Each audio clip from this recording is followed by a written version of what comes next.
skal snakke lidt om rygsække, og vi har taget 2 rygsække med. 2 forskellige. 2 forskellige. Begge to sådan omkring 60 liter. Den her er 60, og jeg tror, din er 65 liter. 65, ja. Hvilket er en meget god størrelse, så har man plads til det hele, uden det skal pakkes så helt minutiøst. Kunne måske slippe afsted med 50 liter, men så skal man gøre sig lidt mere umage for at få det hele til at være der. Og generelt kan man sige, 75, det vil også være fedt.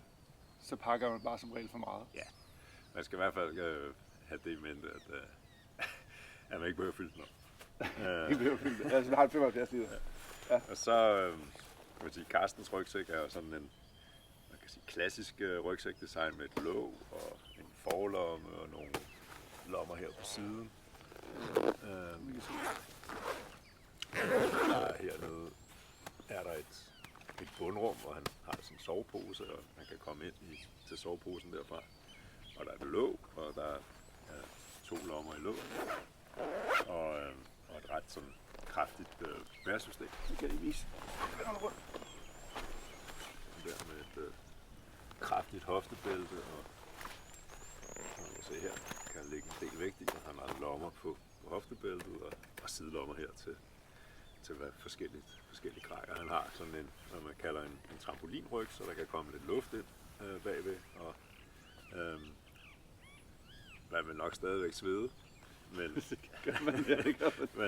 men der kan i hvert fald komme lidt luft til ryggen. Og kom til at tænke på en ting ved de her også, som jo også er mening med, og det ved også andre rygsække har, men det polster, der sidder herinde i, det former sig jo efter din hofte, når du har haft det på noget tid. Det er rigtigt, det er sådan noget lidt det der humlen, ikke? Memory foam, som man også har i skistøvler, som tager form efter en med tid. Der er også nogle rygsække, hvor man kan varme hoftebælterne op og forme dem, og det er sådan meget, meget teknisk. Okay. Men generelt, når man har gået lidt med sin rygsæk, så vil den tilpasse sig mere end den er fra starten af. Min rygsæk er 60 liter, altså lige en lille smule mindre end Carstens, og lidt anderledes i sit design.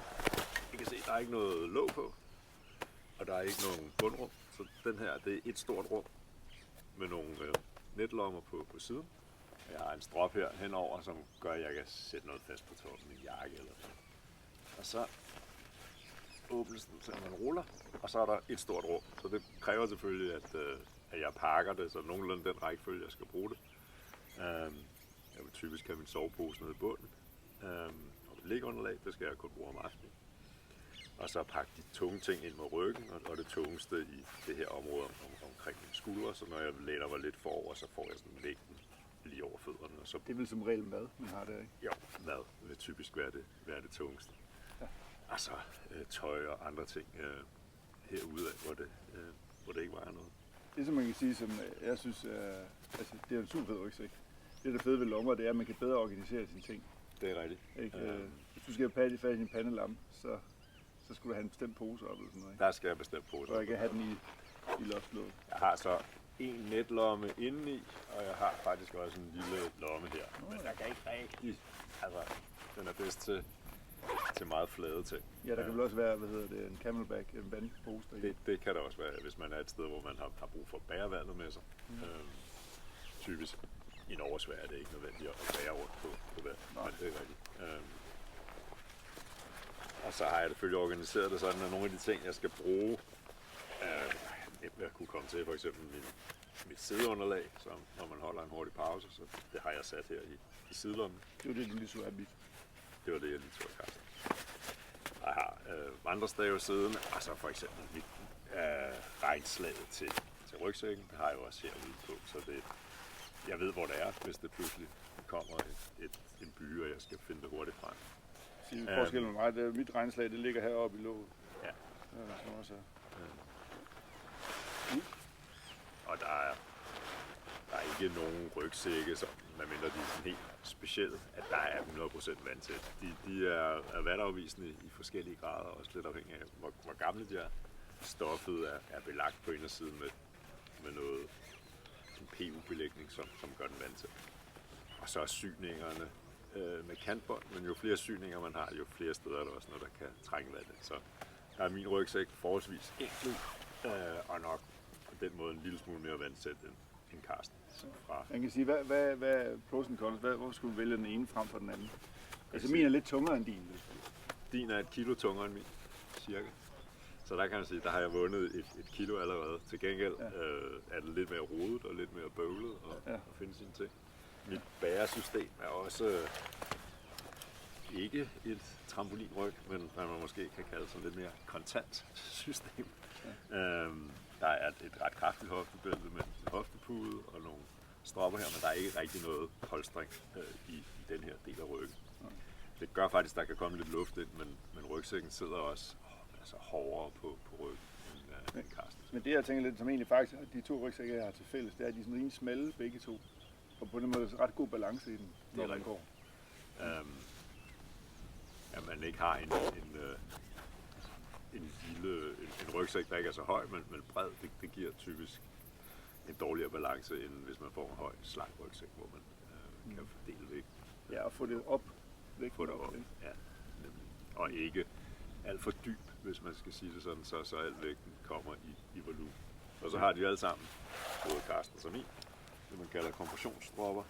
Det er sådan et spindelvæv her af stropper, der går på kryds og tværs af rygsækken, og Carsten har dem ved siden. Der var nogle grønne og der er nogle grå hernede. Og de gør, hvis man ikke har en fuld rygsæk, så skal man stadigvæk pakke den i fuld højde, men så kan man gøre den smallere og bevare den gode balance, i stedet for at pakke det hele ned i bunden og ud, og så ikke have noget i. Ja, og generelt handler det om at få det så langt ind mod kroppen og opad. Præcis. Ja, vægten øverst. Og mad er bare det tungeste. Mad er bare det tungeste. Præcis. Og så er der jo forskellige indstillingsmuligheder på rygsække. Man har selvfølgelig et hoftebælte, hvor man bærer det meste af vægten. Med et hoftebælte, der skal spændes forholdsvis hårdt. Der har man skulderstropperne her, som egentlig har en strop i den ene, i hver ende hernede i bunden, og heroppe i toppen. Og der er det vigtigt at huske at løsne den op i toppen, hvis man skal justere hernede i bunden, for ellers så får man ikke så meget ud af det, så er stroppen bare trukket op. Man kan se hernede justerer man, hvor stramt den sidder ind og ind, og heroppe i toppen, der justerer man den lidt balancen i rygsækken, så den ikke hælder alt for langt tilbage, så kan man trække den ind mod. Hvis du prøver at tage den på, og så sidde med. Eller skal jeg tage den på? Sådan det med det her. Og så kan man se her, hvis man spænder her, så kan nu sidder den forholdsvis præcis på Carsten, og han kan spænde den her, og så kan han heroppe trække i den her. Så kan man ligesom se, at man trækker toppen af rygsækken ind. Og hvor hårdt man skal trække, det er lidt op til den enkelte, og hvordan rygsækken sidder, hvad der er rart. Det gør også, at der er mindre luft langs ryggen, ja, altså det bliver varmere herfra. Men hvis man har det her åbent, kan man sige, så vil I se, hvordan man ikke skal gøre sådan der, og åbner den her, så hænger rygsækken sådan tilbage, kan man se, ikke? At det er ikke særlig behageligt. Nej, det er ikke sjovt at gå med. Og hvis man føler, at man bærer det hele i skuldrene, så er det som regel, fordi man ikke har spændt sit hoftebælte hårdt nok. Så skal man lige stoppe og spille forfra. Ja, tager det lige af igen. Ja. Det var en fantastisk demonstration, synes jeg faktisk selv. Jeg tog nogle pakkeposer med. Ja, det er jo så det andet. Hvordan organiserer man det nede i rygsækken? Og det er selvfølgelig åben for individuel fortolkning. Ja, der er forskellige størrelser. Her er en meget stor en. Her er en lille en. Det er lidt kraftigere materiale her. Det, der er smart ved den, det er, at den har det her vindue, som faktisk kan se, hvad der er inde i. Der kan godt ske det, at man har så mange poser, så man glemmer, hvilken pose var det nu lige er kommet handlampen i. Så er den her, som har sådan noget meshnet. Og en lynlås også. Og det, der faktisk er smart ved den her, det er, at hvis man fylder den, så har den cirka samme form som rummet i rygsækken, så de kan i princippet stakkes nede i rygsækken. De kan komme i flere størrelser, dem her. Den her bruger jeg til mad, faktisk.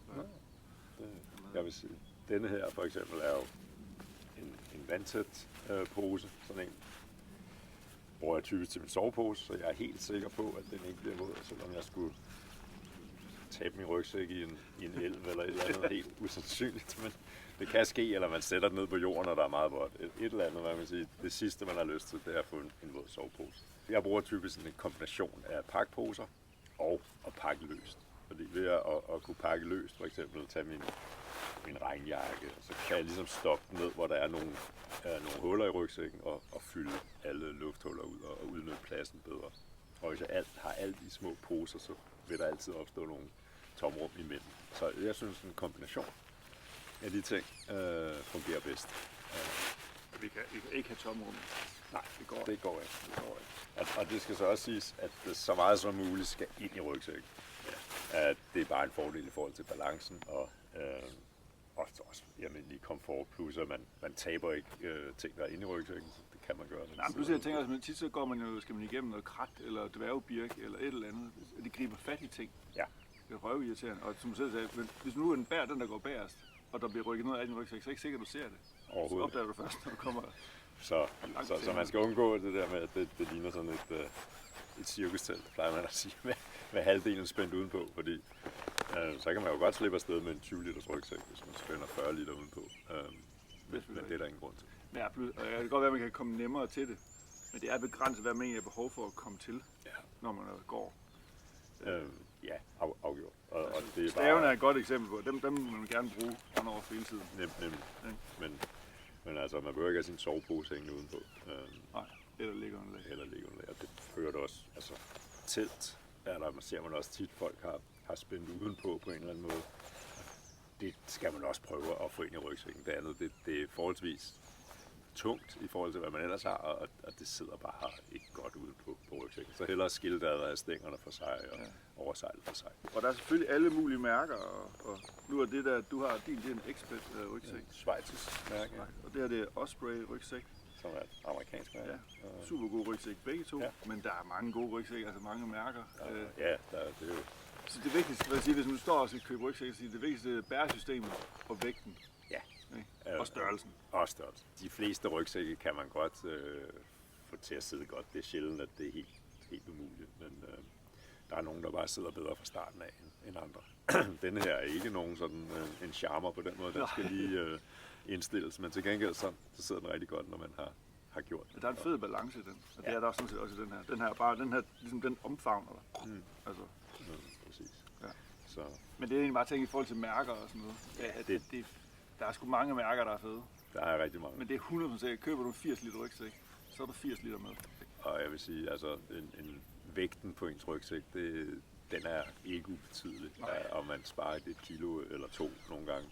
Og der, hvor man kan spare vægt, det er på de 3 store ting. Ikke? Det er telt, soveudstyr, altså sovepose, liggeunderlag og sin rygsæk. Der har man virkelig muligheden for at spare forholdsvis meget.